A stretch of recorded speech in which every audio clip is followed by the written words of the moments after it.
Hi, this is Char again from Char de la Cocina. Gagawa ako ng lasagna. Ito yung mga ingredients ko. Yan, yung mga ingredients ko. And then, yung mga measurements, ilalagay ko sa description box. Okay, I'm going to start now. The first thing I'm going to do is, I'm going to make white sauce. So, the ingredients of white sauce is butter, tapos yung milk. Mamaya yung milk. Imi-melt ko lang itong butter.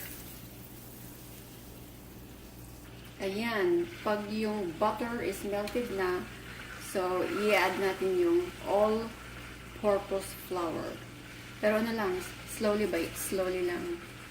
Para ma-dissolve yung flour. Ma-evenly dissolve siya. Dahan-dahanin lang. Huwag biglain para hindi siya magkaka-lumps. Yan, katulad niyan, medyo okay na siya. Then, another scoop.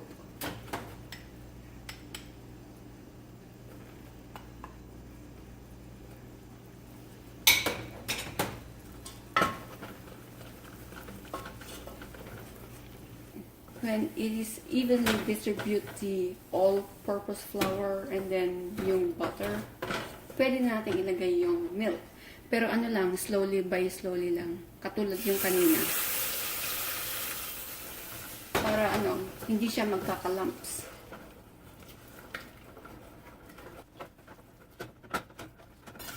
Yan, nilagay ko na lahat yung milk. So, hihintayin ko siyang maging sticky. Salt, pepper, keep stirring para hindi siya magla-lumps. And then, ilalagay ko na rin yung Parmesan Cheese.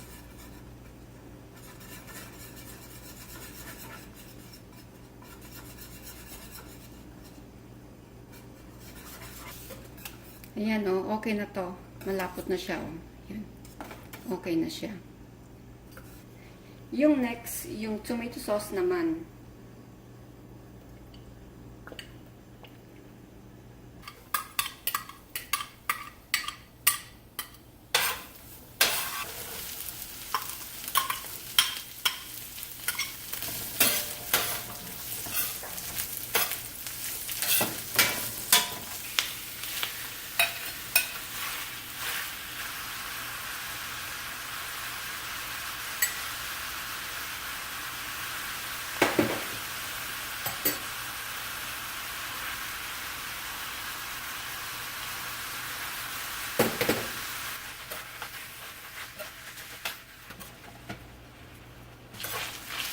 Yan, okay na to.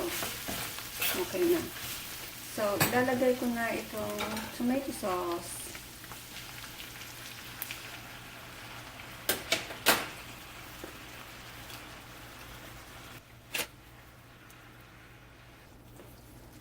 Then, lalagyan ko siya ng ketchup, ng Philippine ketchup. Para mag-contrast yung lasa niya. Ano lang, mga 1 cup. Nilagyan ko siya ng salt. Yan yung white. Then, i-stir ko na siya.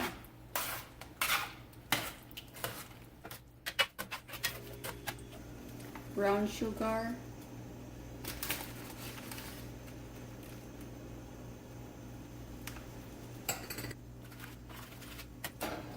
Tatakpan ko siya. And then, I will leave for half hour. Yan. And then, maglalagay ako ng Parmesan Cheese.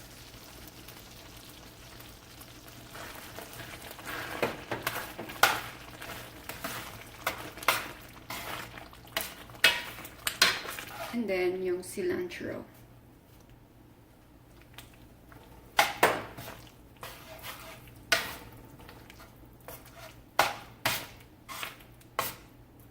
Yan, okay na siya. So, ang next na gagawin ko is yung lasagna sheet.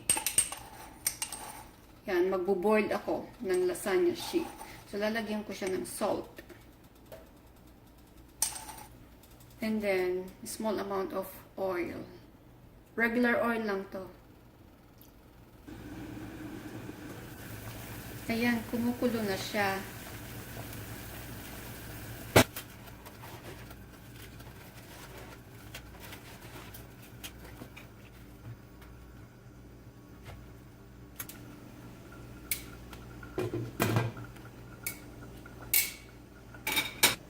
Ayan, prepare na sila lahat. So, pag sasama-samahin ko na sila lahat. So, before that, lalagyan ko siya ng oil dito sa gilid. Para ano? Para hindi siya magdikit.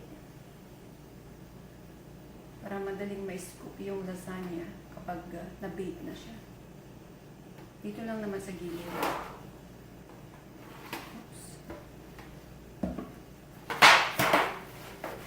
Spread lang siyang ganyan.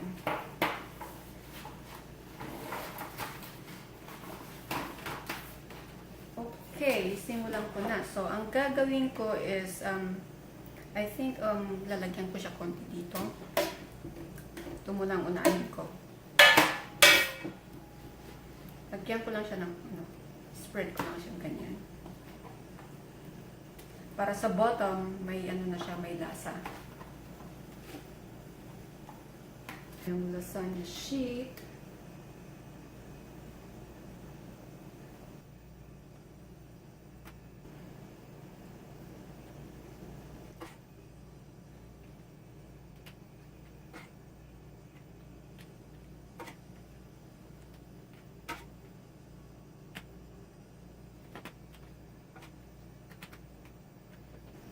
Uulit-ulitin nyo lang sila. Ganyan, layer by layer.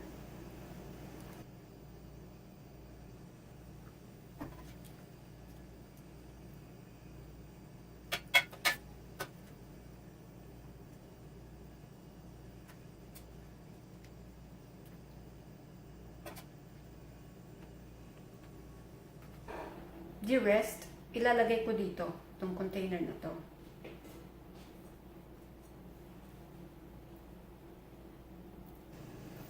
Ayan, lalagyan ko na siya ng ng cheese on the top.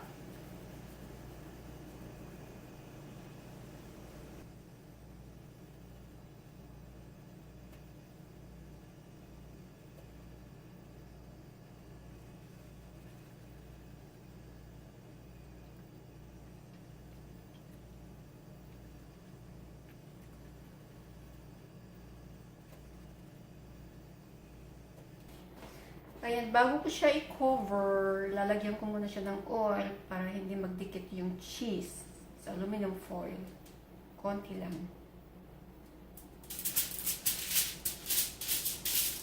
Tatakpan ko na siya.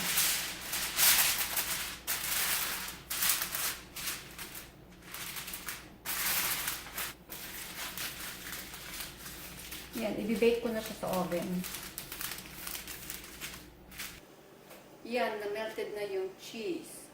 Pwede rin siyang pang-negosyo kung gugustuhin nyo. Pero masarap siya. Maraming salamat sa panonood. Please don't forget to like, share, subscribe, and don't forget to comment down below. Ito si Charo from Charo de la Cocina. Sa uulitin. Thank you. Wow, who made this? Is Charo. Thank you, Charo. You're welcome. It looks so good. It looks so yummy. Oh wait, I cannot wait enough. Oh, this one will be for you. Thank you, Charo. Thanks for your lasagna. Sister Charo. Sister Charo. Your lasagna is so beautiful, just like your hair. Sister Charo and I saw each other at Jollibee Saturday. Yeah. Wow.